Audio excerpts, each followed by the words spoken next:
colegas, tá bem? Mais uma vez, agradeço muito, doutor, pela sua participação. Um abraço. Vou passar aqui agora a palavra para a professora doutora Juliana Cunha Menezes. Ela vai fazer uma comunicação do seu trabalho que se chama A Tradução para o Inglês da Cena 2 de Chão dos Lobos, de Dalcídio Jurandir. A professora Juliana é mais uma dessas pessoas que chegou no meio do caminho. Nós começamos a nossa jornada. Eu sou de Santa Isabel do Pará, tá?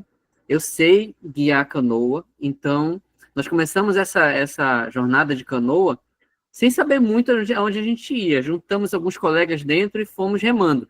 No caminho, nós encontramos muita gente boa. A professora Juliana, o professor Fernando Farias, o Jean, não sei se o Jean já está conosco.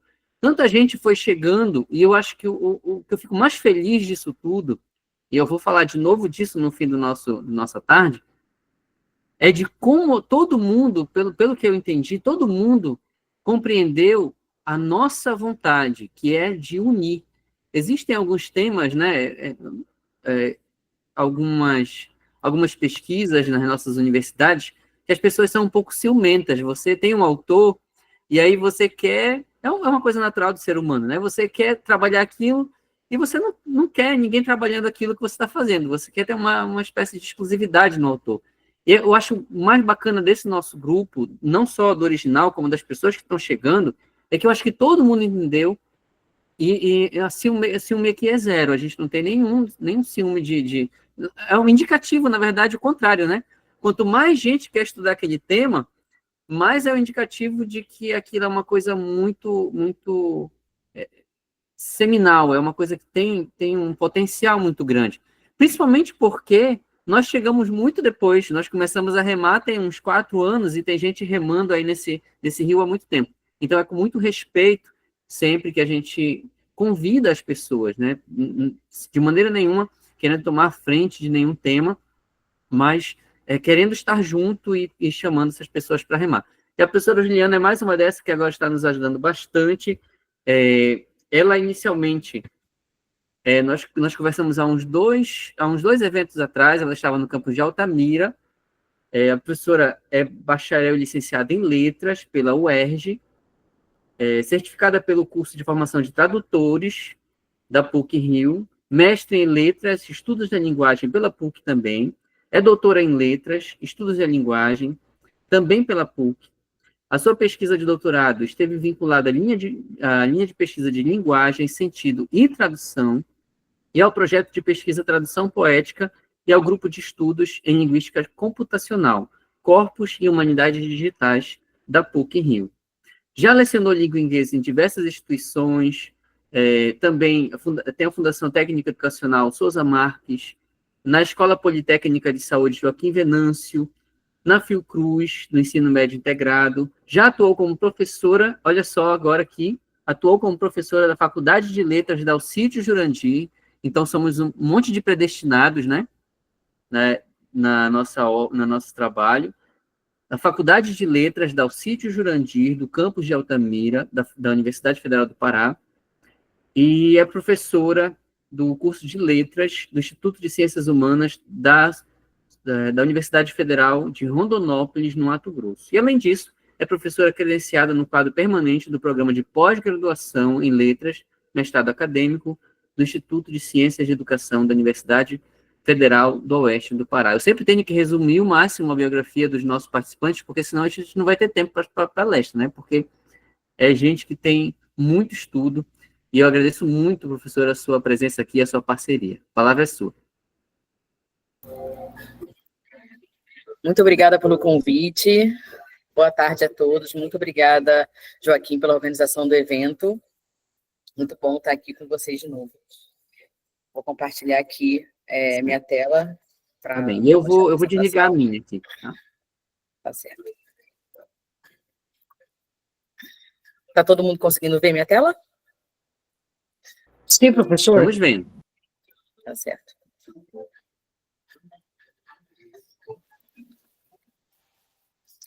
Então, hoje eu vou falar um pouquinho de alguns desafios, né, para a tradução para o inglês da Cena 2 de Chão dos Lobos, de Dalcídio Jurandir. Como, né, já foi apresentado, eu não vou falar de novo tudo aquilo que já foi falado na bio. Essa aqui é a capa da segunda edição da obra, da Chão dos Lobos, de Dalcídio Jurandir. Essa obra é a nona obra, a nona narrativa, daquelas 10 do ciclo do Extremo Norte, de Dalcídio. Cachoeira é a primeira, né, a primeira narrativa. Falar um pouquinho dessa narrativa, né, desse romance específico. No livro que está sendo traduzido, publicado originalmente em 1976 pela editora Record, avista-se Alfredo, personagem central dos romances de Dalcídio, em plena juventude, angustiado pela constatação, pela confirmação das desigualdades socioeducacionais, entre outras, situação esta que aumenta ainda mais sua decepção com os estudos na capital. Na obra, acentuadamente circundante à periferia de Belém, temos um personagem e tantas outras pessoas devotadas ao serviço braçal, e em parte a trabalhos escravos, exploradas pela família Lobos, uma família de latifundiários urbanos. Isso aqui é um grande resumo, né? Quer dizer, um pequeno resumo, na verdade, do romance. Então, esse livro, ao final do livro, ao final da obra, há um glossário monolíngue, português-português. Né, todo escrito em português, com palavras bem importantes para a obra. Na verdade, a gente depois descobriu que, pesquisa, a gente descobriu que não é um glossário somente importante para a obra, como também importante não somente para esta obra, como para outras obras também. Ele é bem, tem palavras bem importantes para, assim, várias obras de Dalcídio, não somente Chão dos Lobos. Palavras importantes para a obra, tais como nomes de árvores, frutas, animais e regionalismos da região amazônica. Tal glossário foi feito pelo editor da obra, né, da segunda edição, André Felipe Fernandes. Então, antes de começarmos a tradução para o inglês da obra, voltamos para a tradução integral do glossário. Assim, a versão para o inglês deste último pode ser considerada não somente uma contribuição para os estudos sobre o romance em questão, como também para as pesquisas sobre a fauna e a flora da região amazônica. O objetivo desta comunicação: analisar alguns trechos traduzidos da cena 2, discutindo as estratégias tradutórias utilizadas, tais como acréscimo, substituição, naturalização e nota de rodapé.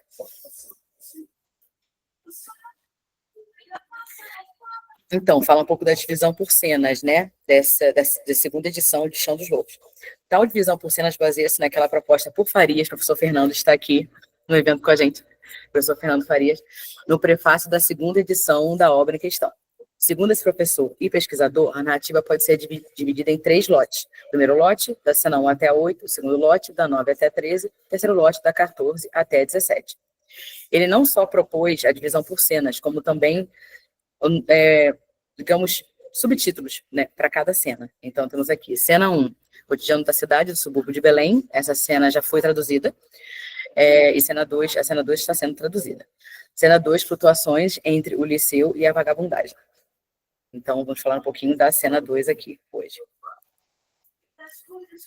Em relação às questões teóricas, né, em relação a essa pesquisa, em relação a toda essa questão da tradução da obra, eu e o meu grupo, a gente se baseia na ideia de Brito. O professor Paulo Henrique Brito foi o meu orientador no mestrado e no doutorado, lá na PUC-Rio, e atualmente ele conseguiu uma cadeira na ABL, né, na Academia Brasileira de Letras. Então, tenho muito orgulho de ter feito parte da trajetória dele, né? Ele é uma pessoa incrível, pesquisador e professor incrível. Então, essa ideia vem de Brito, a qual está estreitamente ligada à correspondência e à perda. Então, fidelidade seria isso, né? Ligada à correspondência e à perda. Quanto maior a correspondência, ponto a ponto, entre os componentes de um dado elemento do original e os componentes da contraparte na tradução, menor terá sido a perda, e assim, mais fiel ao original será a tradução.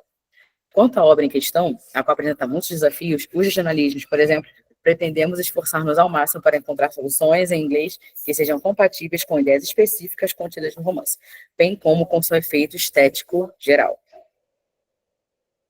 A metodologia que a gente utiliza ela é adaptada de Brito, a qual é utilizada para traduções de poemas, como a gente está falando aqui de uma narrativa, né, de um romance, então a gente teve que adaptar essa metodologia que foi feita, na verdade, originalmente para a tradução de poemas. Em relação à obra em questão, escrita em prosa, pretendemos traduzi-la, dando grande atenção aos aspectos mais relevantes da obra, e que sejam particularmente complicados de serem reproduzidos na língua alta, no inglês, né. Assim, temos a intenção dele, identificar as características mais significativas da narrativa, atribuir uma prioridade a cada uma delas, dependendo da maior ou menor contribuição por ela dada ao efeito estético total da narrativa, e tentar encontrar correspondências para as características que possam efetivamente ser recriadas. Em relação às estratégias tradutórias, né, temos aqui, primeiro, acréscimo, que é adaptada da minha tese de doutorado. Então, o acréscimo é ou a explicitação, né, de elementos, ou acréscimo, ou a gente pode chamar de explicitação também, né, ou a gente faz acréscimos ou explicitação de elementos semânticos que não estão presentes, evidentes no original, através da adição de uma palavra, uma expressão, uma oração, um período na tradução. A substituição a gente criou ao longo do projeto, né, ao longo da pesquisa, ao longo da tradução. É a troca de uma palavra do texto-fonte por um sintagma nominal em inglês, né, adjetivo composto mais substantivo, na tradução.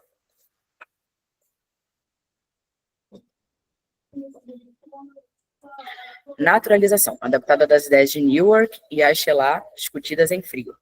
Ocorre quando uma palavra do texto de partida é adaptada morfológica, fonética foneticamente e ou em sua grafia, ao texto de chegada. Em nota de rodapé, ela é amplamente usada, né, pelos tradutores, a adição de uma nota de rodapé explicativa sobre um termo, a qual também poderá direcionar o diretor para o glossário bilíngue com significados, sinônimos e recursos visuais. Nesse glossário que já foi totalmente traduzido, né, para o inglês, não há somente a tradução das palavras e dos significados, né, das definições para o inglês. Há também algumas imagens, por exemplo, imagem de fruta, imagem de animal, imagem de árvores também, para que fique claro o que quer dizer, né, fique mais claro ainda para o leitor do que se trata ali aquela palavra. Então, vou falar um pouquinho, né, um exemplo de cada estratégia, tá?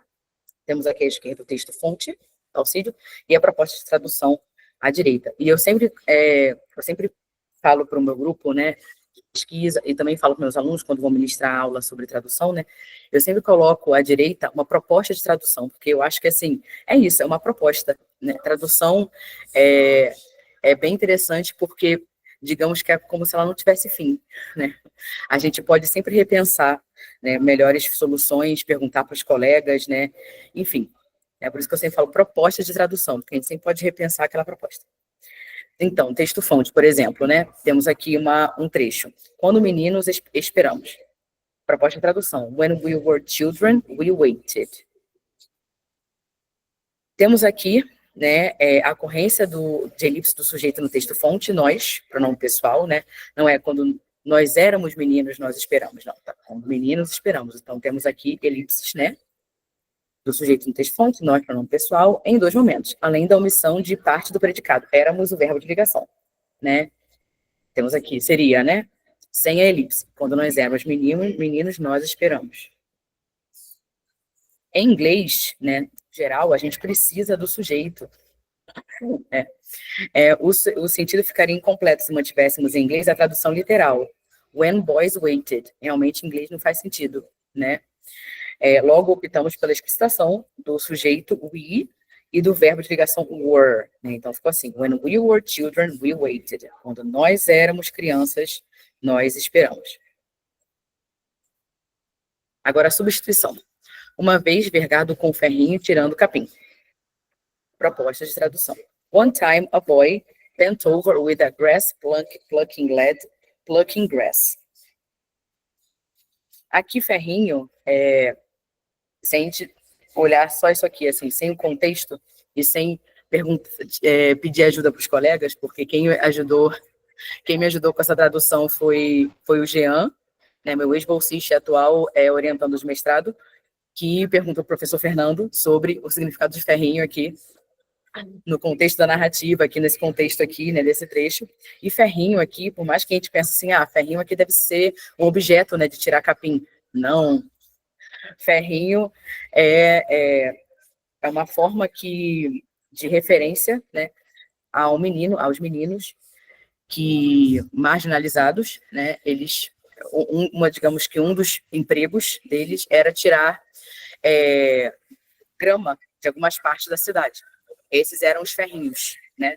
Então não tem nada a ver com um objeto para tirar grama, né? É um menino aqui. O termo ferrinho, no contexto do romance, descreve garotos cujo trabalho é cortar, arrancar matos, ervas, etc., das vias públicas. Então, eu fiquei pensando, como eu vou traduzir isso? Como traduzir isso para o inglês? Eu não consegui, nem meu grupo, enfim, a gente tentou de todas as formas, a gente não conseguiu nenhuma palavra exatamente em inglês, né? Se alguém tiver alguma outra ideia, por favor, podem falar, pode falar. Mas a gente não conseguiu nada. Então, o que a gente pensou, né? O que eu pensei que a gente pensou junto? Né? Eu pensei isso mais junto com o Jean, né? A gente pegou o substantivo menino, de uma forma bem informal, que é lad, menino, e a gente, na frente dele, colocou um adjetivo composto que descreve o que o menino faz, né? Então, temos aqui, né? Uma vez, um menino, que aí é um outro menino, né? Que são dois meninos, na verdade, nesse contexto. Uma vez, um menino vergado com um menino, que é o ferrinho aqui, um menino que arranca grama, é isso aqui, um menino que arranca grama, essa é a tradução literal, assim, né? Tirando o capim, ficou assim, né? A tradução ficou assim, de ferrinho ficou grass plucking lad. Então aqui a gente fala menino que arranca grama, a gente descreve o que o menino faz. Foi essa forma, assim, a melhor solução que a gente achou. E também, uma coisa que a gente achou bem interessante nessa solução é que, como toda narrativa, né, é literatura. Então, a gente sabe que tem, né, em alguns momentos, não necessariamente nesse momento, mas em alguns momentos tem a repetição de palavras, a repetição de sons, diferentes sons, né, por exemplo, repetição de som de F, de som de G, enfim, com algum significado, né? E aqui a gente conseguiu a repetição de grass e de plunking, né? Então a gente pode pensar que aqui a gente aqui pode ter assim, digamos, uma sonoridade, né, que talvez dê a ideia de realmente alguém arrancando grama, a sonoridade de arrancar grama, devido a que a repetição das palavras e repetição de som de fonemas, né, na verdade. Fonemas tanto vocálicos quanto fonemas consonantais, né? Então, um sintagma nominal, grass plucking lad, que descreve o que o menino está fazendo.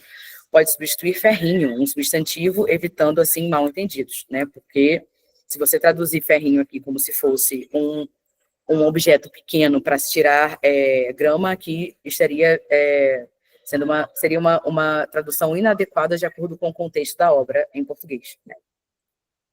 Naturalização. Magá servia tacacá, recendia forte o fogo das malaguetas. A proposta de tradução. Magá served tacacá, the sauce of the chili peppers wafted strongly. Então, aqui temos a questão da naturalização, né? O tacacá é uma comida típica do Pará e viralizou recentemente com a música Voando para o Pará, da cantora Joelma, em que um usuário da rede social Instagram traduziu um trecho da letra da canção Eu Vou Tomar no Tacacá por I'll Have Tacacá. E no vídeo, exatamente, a gente fala tacacá, né, em português, né, na nossa língua aqui, né, só que lá em inglês, a moça, né, do vídeo, ela fala tacacá, assim, ela fala assim, que o que a gente tem, né, no inglês, no inglês a gente tem um som consonantal, ou no início de palavra, ou no início de uma sílaba, né, assim como k, também, ou no início de palavra, ou no início de uma sílaba, né, de uma sílaba, pode estar no meio da palavra, a gente tem esse chiado, a gente tem pro T e a gente tem pro K, do K de tacacá, né? Então, digamos que ela pegou o nosso tacacá e da forma, né, da forma para a língua inglesa, ela usou a questão fonética da língua inglesa. Então, tacacá, né? Houve a perda do acento agudo, a palavra na tradução, sim, porque em inglês nós não temos acento agudo no geral, né, nas palavras, né, a não ser que seja uma palavra de origem origem estrangeira, né, e o k, né, geralmente quando ou no início de uma sílaba, ou k, ou no início de uma sílaba, ou no início de palavra, a gente tem esse chiado, né? Esse aspirado, que a gente chama yuk. A gente tem, principalmente em sílaba tônica. Eles ficam aspirados. Foi exatamente o que ela fez. Tchakaka, tchakaka. Ela fez assim. Como foi falar, né? Então, aqui se manteve mais ou menos a grafia, só que a questão de mais modificação aqui é a questão fonética mesmo. E nota de rodapé, que pode ser adicionada à palavra, por exemplo, tacacá, né? Essa nota de rodapé, ela foi retirada do glossário, que já foi todo traduzido para o inglês, e é isso. A gente pode colocar a nota de rodapé, né, direcionando, né, o leitor para o glossário e também colocando a definição, né, na nota de rodapé mesmo, ali embaixo e tudo mais. Direcionando para o glossário também é bem interessante, porque lá tem a foto do tacacá. Então, o leitor de língua inglesa, talvez, que nunca tenha visto um tacacá, tem lá a foto. Então, tacacá. Tacacá is a soup common to the northern region in Brazil, where it is popular and widely consumed. It is made with jambu, a native variety of paragrass, and tucupi. A broth made with wild cassava, as well as dried shrimps, small yellow peppers, salt, and garlic. It must be served extremely hot in a calabash bowl. Então, aqui tem a explicação do que é o tacacá em inglês. O leitor também pode ser direcionado, como já falei, né? Além da nota de rodapé com a explicação do que é o tacacá, o leitor também pode ser adicionado ao glossário bilíngue, também na nota de rodapé, com definições, sinônimos e imagens. No caso aqui, imagem do tacacá. Temos também imagens sobre regionalismos mencionados na obra de Dalcídio Jurandir. Então, agora vamos fechar aqui, né, a apresentação. A metodologia e as estratégias de tradução utilizadas podem servir como insumos para outros tradutores e pesquisadores da tradução. Este estudo também pode ser considerado uma valiosa contribuição para a literatura sobre a Amazônia, produzida na Amazônia. Temos aqui as referências. É isso. Obrigada.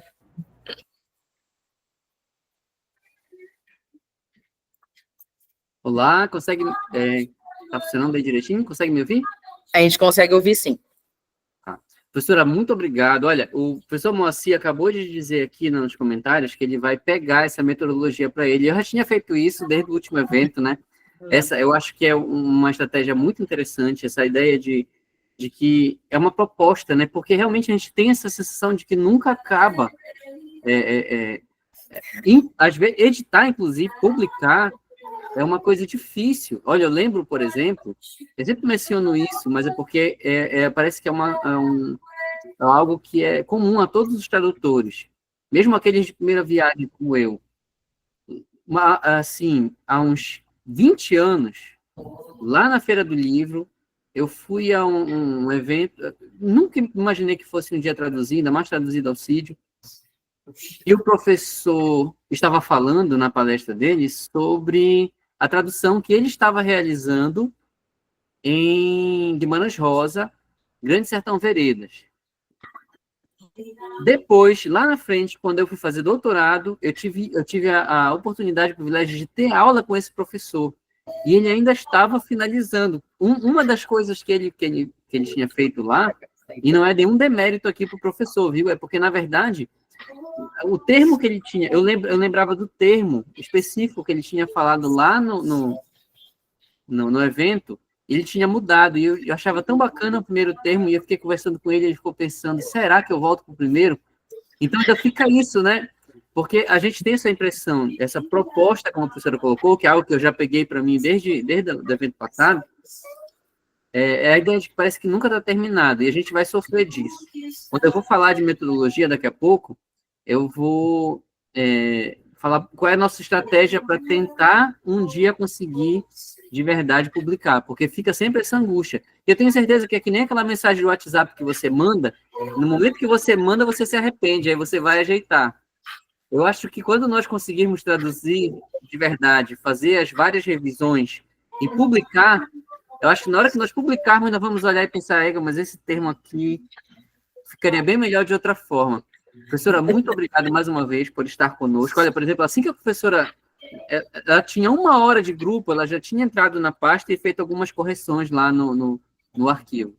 Então, realmente, alguém que veio para ajudar bastante. Muito obrigado, mais uma vez, por estar conosco e pela sua presença hoje nessa tarde.